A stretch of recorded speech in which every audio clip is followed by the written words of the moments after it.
In a city as prosperous as Austin, no family should be left behind. Yet we see it every day. People who are down on their luck being forced to sleep and live on the streets, in their cars, or under overpasses because they have nowhere else to go.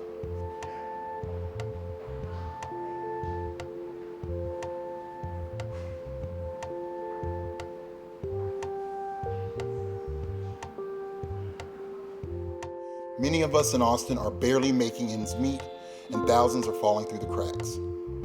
After years of community advocacy, Austin City Council took courageous action to change ordinances that targeted people experiencing homelessness for things as basic as sitting, sleeping, or asking for help.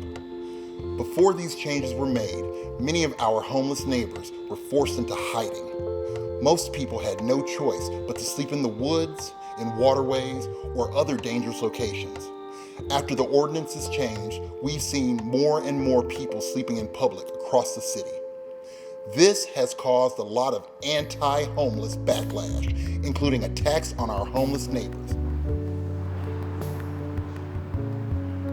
The majority of the conversation seems to be directed at the public resentment of people being more visible than they had been before. So, why were these changes made? Because criminalizing everyday behaviors meant people in poverty were being fined with tickets they could not pay. A majority of those unpaid tickets turned into arrest warrants.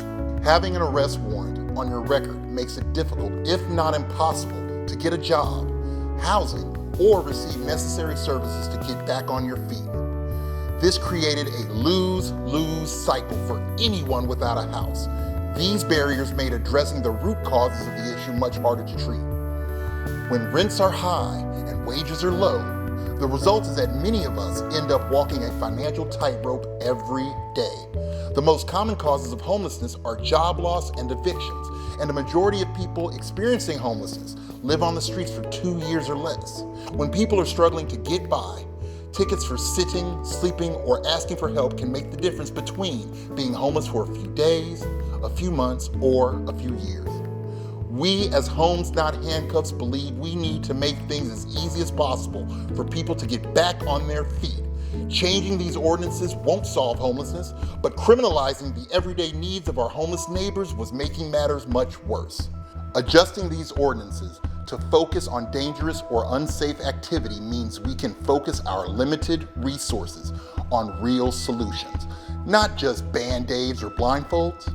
Eliminating the barriers caused by ticketing the homeless means more children and families will be able to be housed, fed, and receive services. But our work doesn't end here. Now is the time to push for real solutions.